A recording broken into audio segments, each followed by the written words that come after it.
প্রিয় শিক্ষার্থী বন্ধুরা, welcome to maths and science universe. বন্ধুরা, তোমরা স্ক্রিনে দেখতে পাচ্ছ যে একক কাজ 1 নম্বর, ভাগ প্রক্রিয়ার মাধ্যমে √2 এর মান 6 দশমিক স্থান পর্যন্ত নির্ণয় করো। 2, ডিজিটাল ডিভাইস ব্যবহার করে √2 এর মান বের করো এবং 6 দশমিক স্থান পর্যন্ত তোমার মান বের করা মানের সঙ্গে মিলিয়ে নাও। কোনো পার্থক্য আছে কি? পার্থক্য থাকলে ভুল সংশোধন করো। ভাগ প্রক্রিয়ার মাধ্যমে √15 এর মান 4 দশমিক স্থান পর্যন্ত নির্ণয় করো। ডিজিটাল ডিভাইস ব্যবহার করে √15 এর মান বের করো এবং 4 দশমিক স্থান পর্যন্ত তোমার বের করা মানের সঙ্গে মিলিয়ে নাও। কোনো পার্থক্য আছে কি? পার্থক্য থাকলে ভুল সংশোধন করো। 5 নম্বর, ভাগ প্রক্রিয়ার মাধ্যমে এবং ডিজিটাল ডিভাইস ব্যবহার করে পূর্ণবর্গ নয় এমন আরো 5টি সংখ্যার বর্গমূল নির্ণয় করো। বন্ধুরা, আমরা একটু দেখি, একটা সংখ্যা আমরা নিই। সাপোজ তোমার এখানে যে কাজগুলো আছে তোমরা সবগুলো নিজেরা করবে, একটি আমি করে দেব না, তবে আমি তোমাদেরকে জাস্ট একটি সংখ্যা দেখাচ্ছি। ধরো √13, এটা 4 দশমিক স্থান পর্যন্ত বর্গমূল আমরা নির্ণয় করব। ঠিক একইভাবে তোমরা বাকিগুলো করবে। আমি √3 করে দিয়েছি, √2, √5, √6 ইত্যাদি তোমরা নিজেরা করতে পারবে, ডেফিনেটলি করতে পারবে। আমি এটা তোমাকে একটু করে দেখাচ্ছি। কেমন? 4 দশমিক স্থান পর্যন্ত 13.00, 1 জোড়া, 2 জোড়া, 3 জোড়া, 4 জোড়া, আর 13 হলো 1 জোড়া। দশমিকের আগে জোড়া মিলাতে হবে একক থেকে বাম দিকে, দশমিকের পরে জোড়া মিলাতে হবে বাম থেকে ডান দিকে। 4 দশমিক স্থান পর্যন্ত নির্ণয় করব, আমি 4 জোড়া নিলাম, অর্থাৎ দশমিকের পরে 8টি অঙ্ক নিলাম। যেহেতু 13 এর পরে কোন দশমিকের পরে কিছু নেই, শূন্য আছে, দ্যাট ইজ 8টা শূন্য আমি নিলাম। এখন আমি করব, দেখো দেখো কিভাবে করব। আমি এখানে দিলাম ভাগের চিহ্ন, ভাগফলটা আমি এখানে লিখবো। আমি এখানে দিলাম কত? 3 তিরিকে 9, 3 তিরিকে 9, 4 দিলে 4 4 16 হয়ে যায়। আমি যদি 4 দিই, 4 কে 4 দ্বারা গুণ 16 হয়ে যায়, 13 হচ্ছে বড়। 3 তিরিকে 9, বিয়োগ করে দাও কত? 4। দশমিক এখানে নিয়ে আসো, এই দুইটা অঙ্ক নামাও। এবার 3 কে ডবল করে দাও 6, অথবা 3 এর সাথে 3 যোগ করে দাও 6 হলো। 3 এর সাথে 3 যোগ করলাম 6, 6টা এখানে বসবে, 6 দ্বারা বসবে এবং এখানে একটি অঙ্ক বসাতে হবে। কেমন? আবার এখানে এই যে দশমিকটা এখানে চলে আসলো, আর এই দুইটা অঙ্ক এখানে নামলো, জোড়ায় জোড়ায় নামবে। বর্গমূল করার সময় জোড়ায় জোড়ায় নামবে। ভাগ পদ্ধতিতে আমরা করছি, অন্য পদ্ধতিতে করা যায়। ওকে, তো আমরা এখন কি করব? এখানে এমন একটা অঙ্ক বসাবো যাতে করে সেটাকে, এই সংখ্যাটাকে সেই সংখ্যাটা গুণ করলে কি হয়? 400 বা 400 কি হয়? ছোট হয়।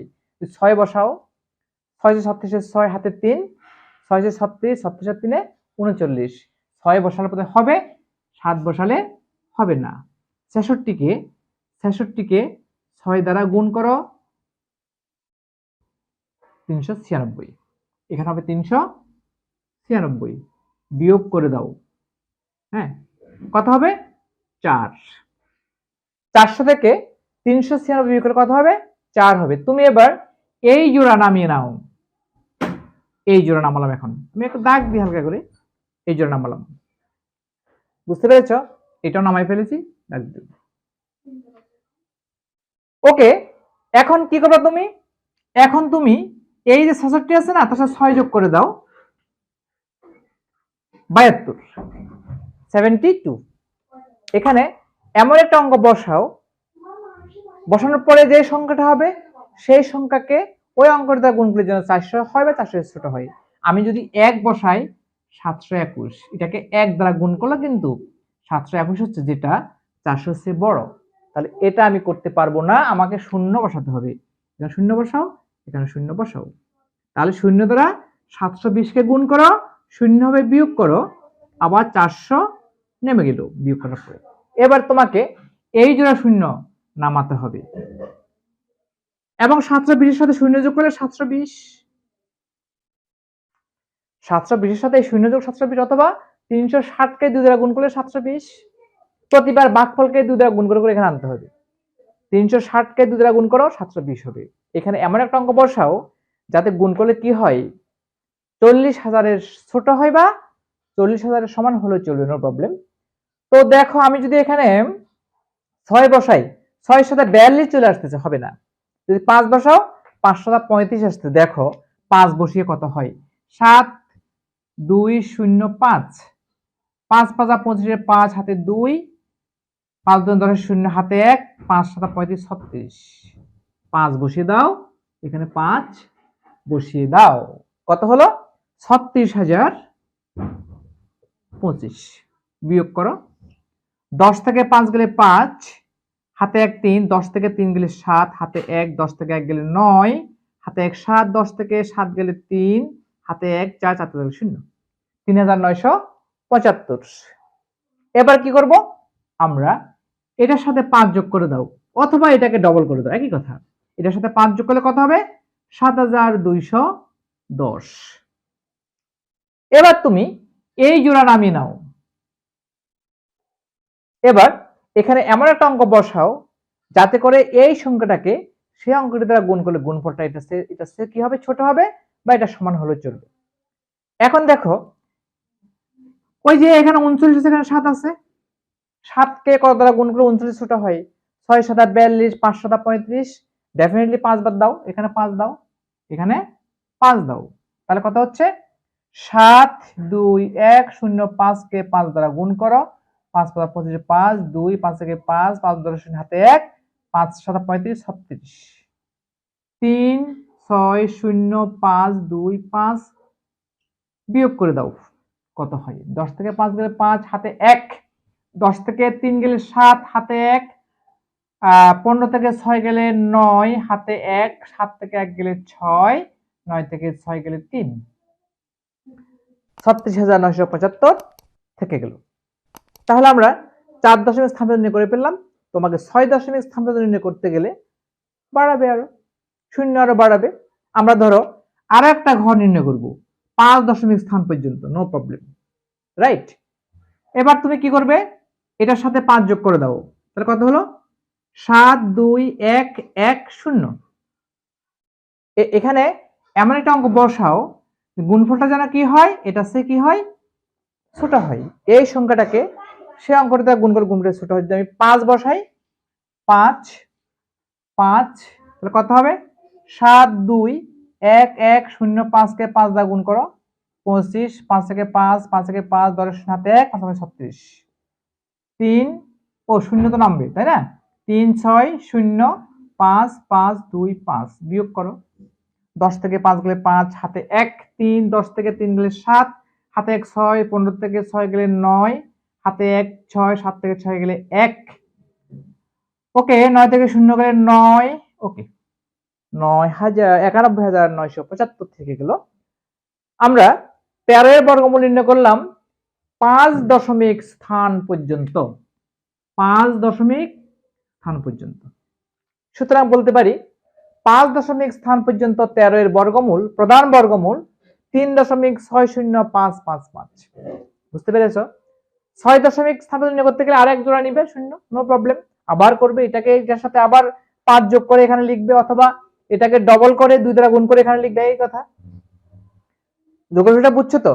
3 এর সাথে 3 যোগ করলে 6, কেমন, 66 এর সাথে 6 যোগ করলে 72, 72 এর সাথে 2 যোগ করলে, ও এটা 720 হলো, 720 এর সাথে 0 যোগ করলে 720, হ্যাঁ, আবার এর সাথে 5 যোগ করলে এটা হলো 72, 7210 হলো।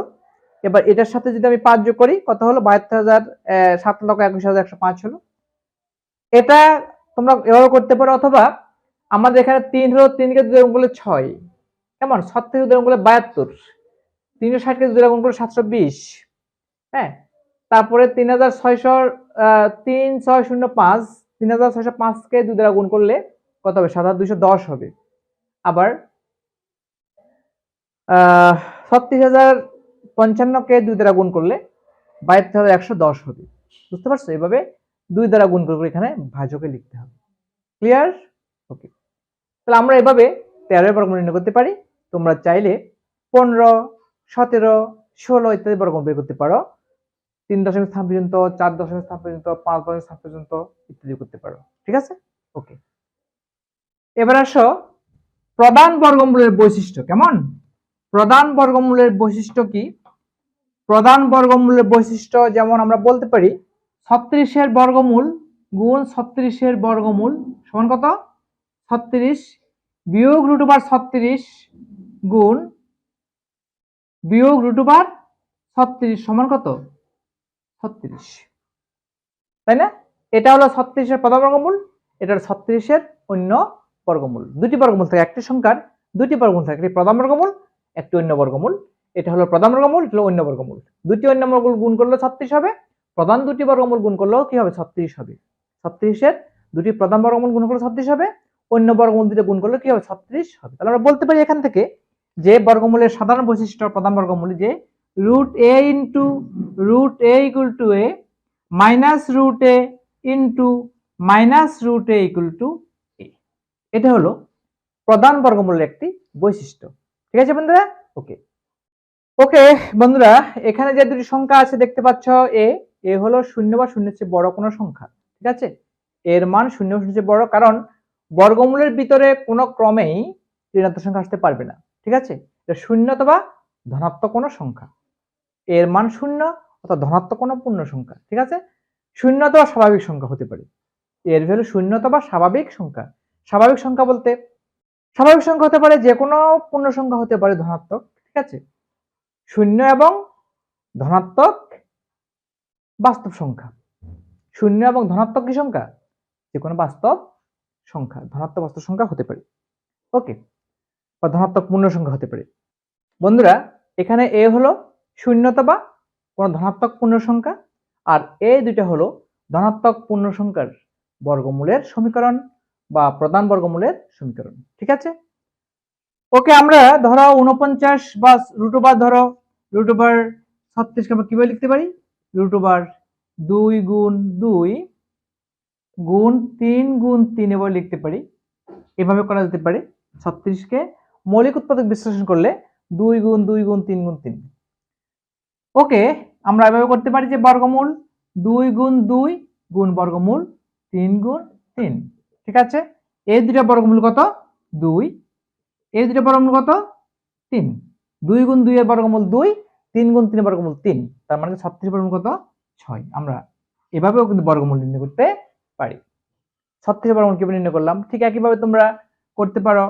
49-এর বর্গমূল নির্ণয় করবে, 144-এর বর্গমূল নির্ণয় করবে, 81-এর বর্গমূল নির্ণয় করবে। এভাবে মৌলিক উৎপাদক বিশ্লেষণ করে তোমরা বর্গমূল নির্ণয় করতে পারো। জোড়ায় জোড়ায় নিতে হবে। এখানে 2 গুণ 2, এখানে 3 গুণ 3, 2 জোড়া আছে।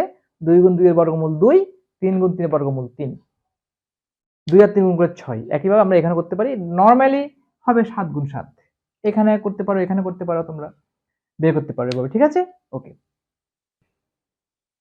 বন্ধুরা, আজকে পর্যন্তই। আমার ভিডিও তোমাদের কেমন লেগেছে? যদি ভালো লেগে থাকে অবশ্যই আমার ভিডিওটিকে লাইক করবে, তোমাদের প্রিয়জনদের কাছে, সহপাঠীদের কাছে আমার ভিডিওটি শেয়ার করবে এবং আমার চ্যানেলটিকে কোনো ক্রমে সাবস্ক্রাইব করতে ভুলো না। বন্ধুরা, ইউটিউব ভিডিওর ডান কোণের উপরে যে আই বাটন আছে, সেই আই বাটনটি ক্লিক করলে তোমরা আমাদের গণিত বইয়ের সকল ভিডিও পেয়ে যাবে, এবং এই যে তোমাদের দৈনন্দিন কাজে বাস্তব সংখ্যা এই শিক্ষণ বইটির সকল ভিডিও পেয়ে যাবে। এগুলো বের করে অবশ্যই প্র্যাকটিস করবে, হাতে কলমে প্র্যাকটিস করবে। আর হ্যাঁ বন্ধুরা, ভিডিওর ডেসক্রিপশনে তোমাদের এই শিক্ষণ অভিজ্ঞতাটির প্লেলিস্টে দেওয়া আছে, সেই প্লেলিস্ট ওপেন করে তোমরা ভিডিওগুলো উপভোগ করতে পারবে। ঠিক আছে বন্ধুরা, ওকে, ভালো থেকো, দেখা হবে পরের ভিডিওতে।